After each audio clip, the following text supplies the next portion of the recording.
Saya ke Pak Uli terlebih dahulu. Pak Uli, kenapa sekarang Komnas HAM merespon setelah 8 tahun? Kita tahu bahwa Ibu Titin pernah melaporkan kepada Komnas HAM, tetapi kemudian respon Komnas HAM cukup lama, baru Januari 2017 direspon, itu pun hanya merekomendasikan kepada pihak kepolisian. Hari ini Komnas HAM sudah mengatakan ada 3 pelanggaran.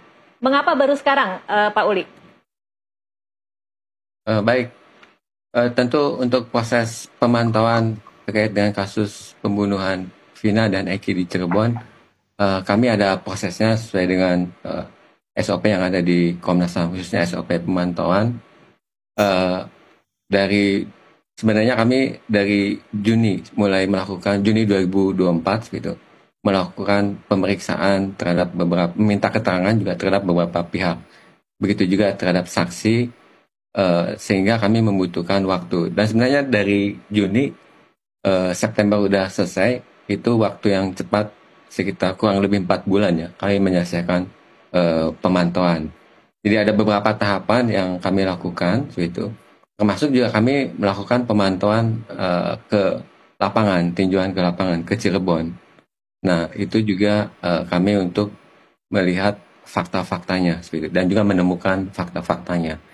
Dan yang tahun 2016 aduan itu sebenarnya Komnas HAM sudah meminta konfirmasi ke Irwasda Polda Jabar dan juga Bid Profam Polda Jabar. Nah, dan itu ketika kasus pembunuhan Vina dan Eki ini menjadi atensi publik bulan Mei, tentu Komnas HAM menaruh juga atensi itu. Meskipun aduan yang lama, kami juga sudah ada sebenarnya saran kepada Polda Jabar dan juga Polres Cirebon agar penyelesaiannya juga memperhatikan hak-hak dari tersangka, karena waktu itu masih tersangka ya, dan terdakwa, begitu. Baik, Pak Uli mungkin bisa dijelaskan lebih rinci soal hasil pemantauan Komnas HAM yang kemudian menyatakan ada pelanggaran hak atas bantuan hukum, pelanggaran hak atas bebas dari penyiksaan, dan pelanggaran atas bebas dari tindakan penangkapan sewenang-wenang. Apa yang ditemukan kemudian menyimpulkan seperti ini, dan siapa yang harus bertanggung jawab? Apakah kemudian Komnas HAM menyebutkan pihak-pihak atau oknum-oknum tertentu secara spesifik? Betul, ada 3 jenis pelanggaran terkait dengan Undang-Undang 39 tahun 99 tentang asasi manusia. Pertama, hak atas bantuan hukum. Kedua, hak atas bebas dari penyiksaan. Dan yang ketiga adalah hak terdakwa bebas dari tindakan sewenang-wenang, terutama penangkapannya. Dan untuk hak atas bantuan hukum, absennya advokat gitu ketika proses penyelidikan dan penyidikan di Polresta Cirebon sekitar akhir Agustus sampai awal September. Kami sudah minta keterangan termasuk juga ke advokatnya Bu Titin dan rekan-rekan, dan juga kepada 8 terdakwa seperti itu. Nah, kami sudah meminta keterangan, kemudian juga kami meminta keterangan ke penyidik pada waktu itu, dan juga kepada Bid Profam Polda Jabar seperti itu. Ini dilakukan ya Pak, ada kesulitan tidak ketika menanyai atau meminta keterangan dari penyidik untuk penyidik yang di 2016? Tidak kesulitan. Kami bisa dilakukan oleh Komnas HAM ya? Bisa dilakukan Komnas HAM. Berapa penyidik Pak yang diperiksa oleh Komnas HAM? Waktu itu penyidik dari unit narkoba, Kasat Serse, kemudian juga dari tahanan itu.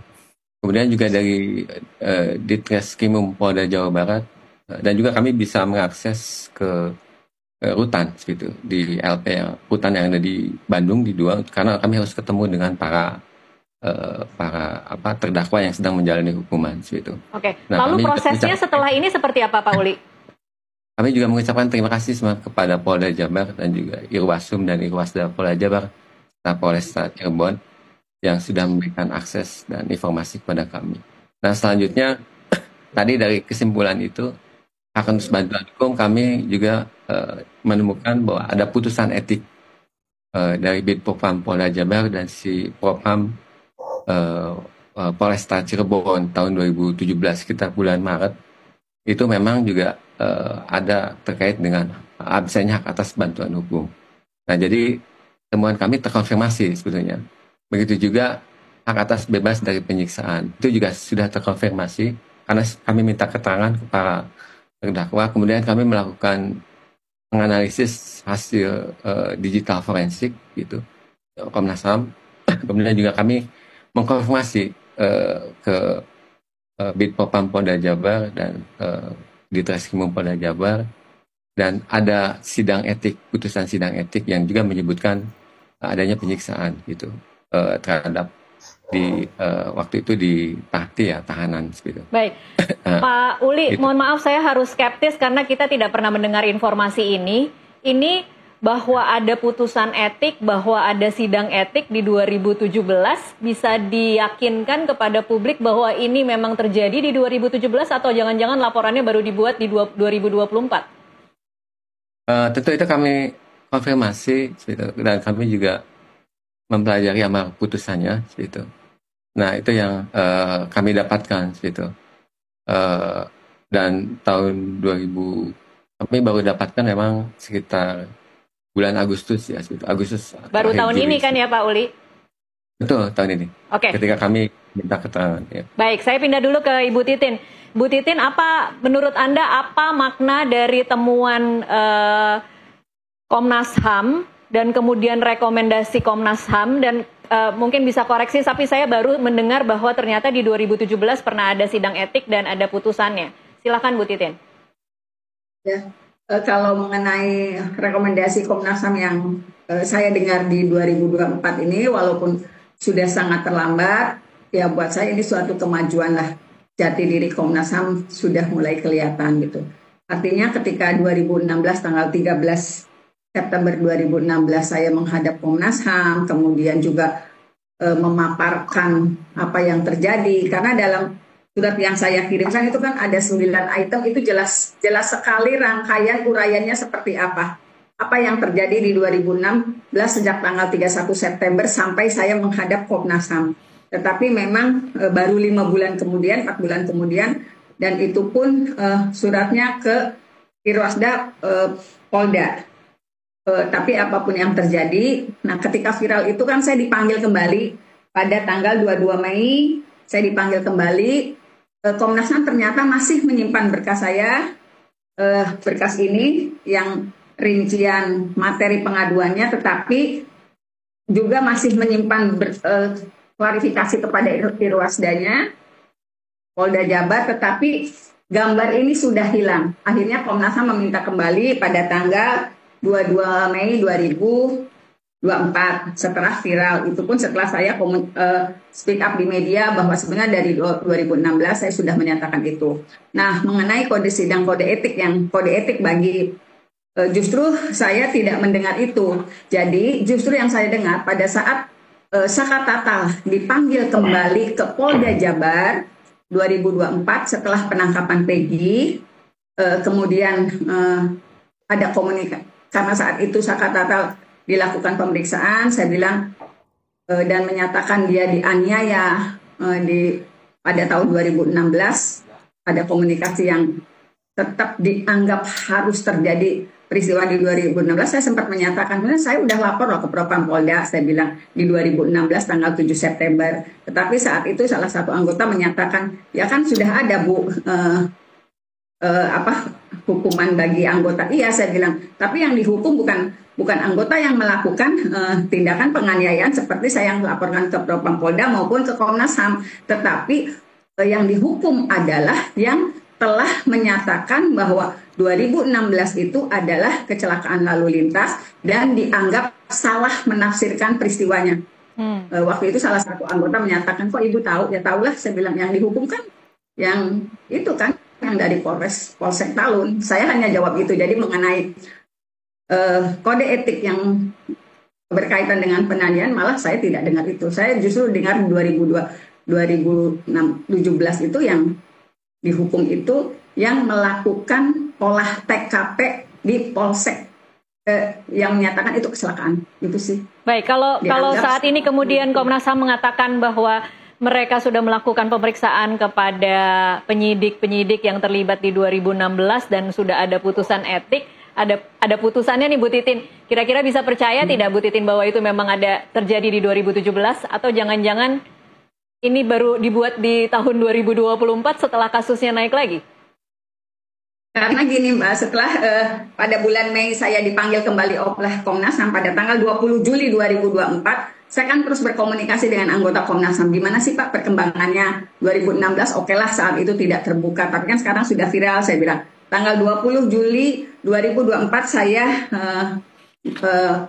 berkomunikasi, kemudian jawabannya hanya kami masih berproses Bu dan sedang mengumpulkan bukti yang kuat. Itu jawaban dari salah seorang anggota Komnas HAM. Kemudian pada tanggal 2 Agustus 2024 saya juga tetap nanya, Bapak gimana Pak? Soalnya LPSK justru sudah menyatakan ada 12 yang diduga melakukan tindak kekerasan pada ke-8 terpidana. Dijawabnya, sore Bu, kami sedang berproses. Kami baru saja meminta keterangan dari Polres Cirebon dan Polda Jabar. Itu yang terjadi 2 Agustus. Jadi, kalaupun ada informasi seperti itu, saya kayaknya agak sanksi deh, Mbak. Sanksi ya, oke.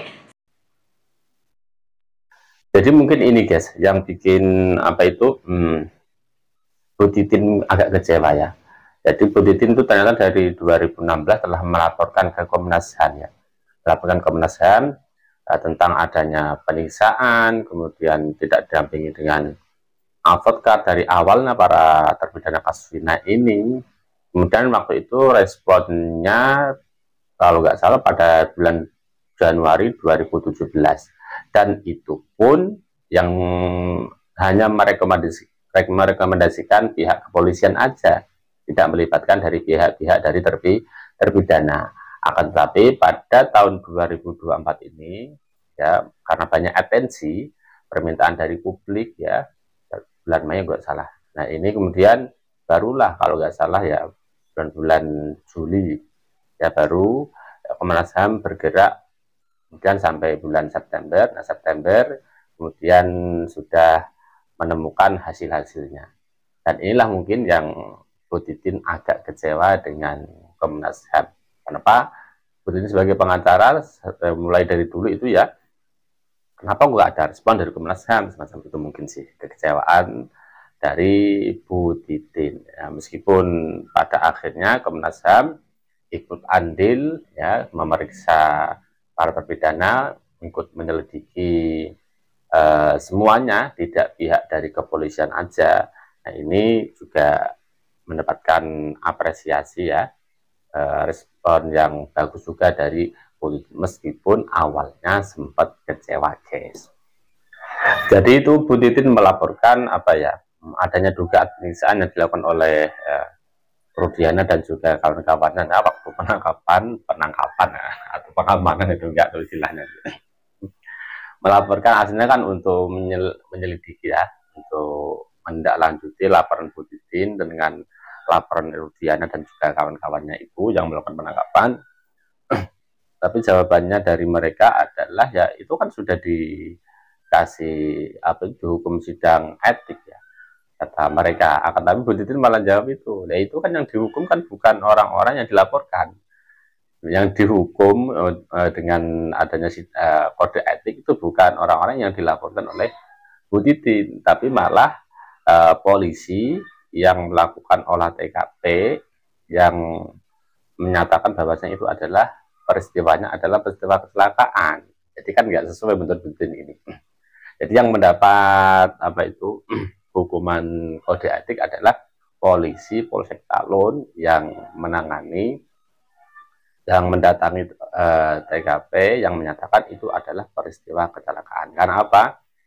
Mereka dianggap sebagai polisi yang salah menafsirkan peristiwa. Nah inilah mungkin ya, yang mungkin ada agak kecewa Bu Titin dengan hal itu. Yang dilaporkan siapa, yang dihukum siapa. Ini pada tahun 2017-16 itu ya.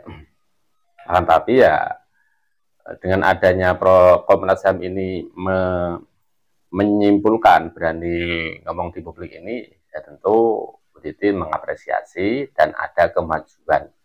Dan berarti menyampaikan berarti Komnas HAM sudah menunjukkan jati dirinya. Ya wajar ya. Ya wajar aja guys, kalau Butin kecewa ya wajar saja. Kalau sekarang bagaimana posisi Anda terhadap kinerja Komnas HAM, Bu Titin? Masih berharapkah apa harapan setelah ini kira-kira?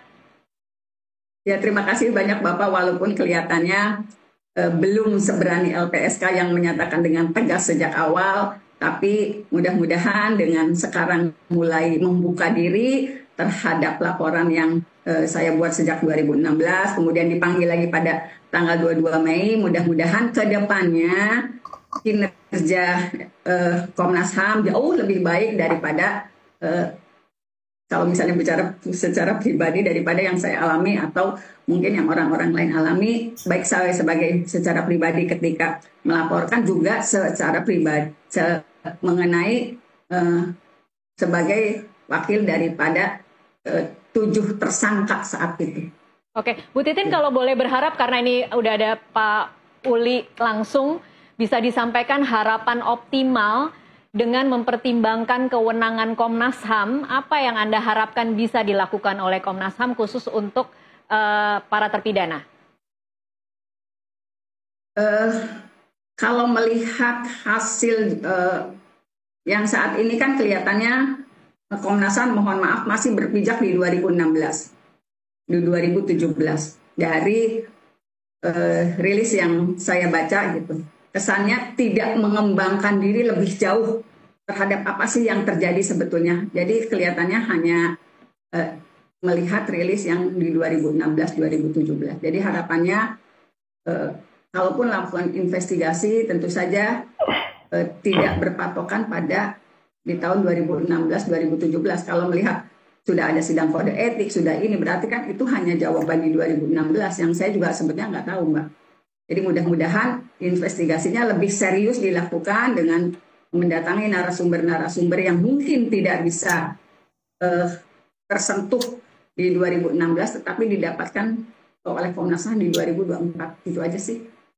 Baik, tapi kalau kita tadi sama-sama dengarkan kan Pak Uli sebenarnya cukup kerja keras ya dari sejak Mei, kemudian Juni, Juli, 4 bulan, kemudian sampai keluar hasil bahwa menyatakan ada 3 pelanggaran dan juga nanti akan ada rekomendasi dari Komnas HAM.